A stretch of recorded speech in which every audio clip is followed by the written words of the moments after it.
നമസ്കാരം. മലയാളി വാർത്തയിലേക്ക് സ്വാഗതം. നയപ്രഖ്യാപനത്തിനുള്ള നന്ദിപ്രമേയ ചർച്ചയിൽ മൂന്നാം ദിവസവും ഗവർണറെ വിമർശിച്ച് ഭരണപക്ഷം. ഗവർണർ ഭീമന്റെ വഴി സിനിമയിലെ കൊസ്തേപ്പ് എന്ന കഥാപാത്രത്തെ ഓർമ്മിപ്പിക്കുന്നുവെന്നാണ് കടകംപള്ളി സുരേന്ദ്രൻ വിമർശിച്ചിരിക്കുന്നത്.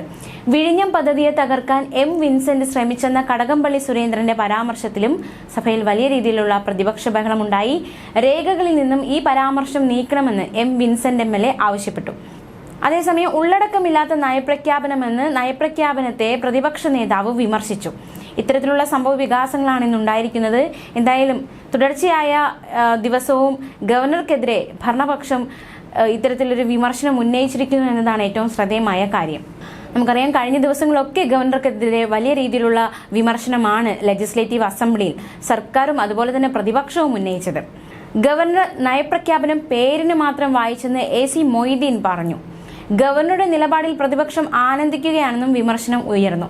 ഗവർണർ ലെജിസ്ലേറ്റീവ് അസംബ്ലിയെ അപമാനിച്ചെന്ന് പ്രതിപക്ഷ MLA AM വിൻസെന്റ് ആരോപിച്ചു.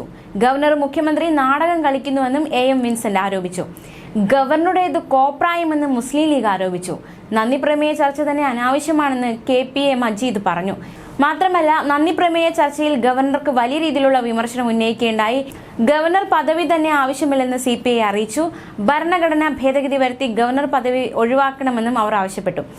ഗവർണറുടേത് പക്വതയില്ലാത്ത പ്രതികരണമെന്ന് KK ശൈലജ ടീച്ചർ പറഞ്ഞു. മാത്രമല്ല, KK ശൈലജ ടീച്ചർ ഗവർണർക്കെതിരെ വലിയ രീതിയിലുള്ള വിമർശനമാണ് ഉന്നയിച്ചത്. ഗവർണർക്ക് ഒരു ആരോഗ്യ പ്രശ്നം ഉണ്ടായിരുന്നില്ല എന്നതിന് തുടർന്നുള്ള സംഭവങ്ങൾ തെളിവാണെന്ന് KK ശൈലജ ലെജിസ്ലേറ്റീവ് അസംബ്ലിയിൽ പറഞ്ഞു. ഗവർണർ കാട്ടിക്കൂട്ടുന്നത് പക്വതയില്ലാത്ത പ്രതികരണമാണ്. പ്രായത്തെ മാനിച്ചും ജനപ്രതിനിധി എന്ന നിലയിലും അതിനെ വിശേഷിപ്പിക്കേണ്ട യഥാർത്ഥ ഭാഷ ഉപയോഗിക്കുന്നില്ലെന്നും KK ശൈലജ പറഞ്ഞു.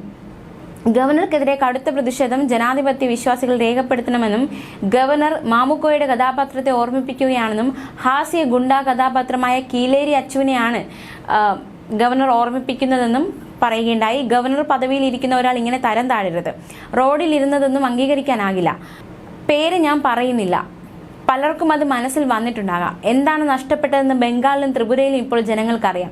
അത് കേരളത്തിൽ സംഭവിക്കില്ലെന്നും KK ശൈലജ പറയുകയുണ്ടായി. എന്തായാലും ഇത്തരത്തിലുള്ള വലിയ രീതിയിലുള്ള വിമർശനമാണ് സർക്കാരിന്റെ ഭാഗത്തു നിന്നായാലും പ്രതിപക്ഷത്തിന്റെ വശത്തു നിന്നായാലും ഗവർണർക്കെതിരെ ഉണ്ടായത് ലെജിസ്ലേറ്റീവ് അസംബ്ലിയിൽ. നമ്മളിത് 2-3 ദിവസമായിട്ട് കാണുന്നു, കേൾക്കുന്നു. അതായത് ഗവർണർക്കെതിരെ വലിയ രീതിയിലുള്ള വിമർശനമാണ് ഇരുപക്ഷവും ഉന്നയിക്കുന്നത്.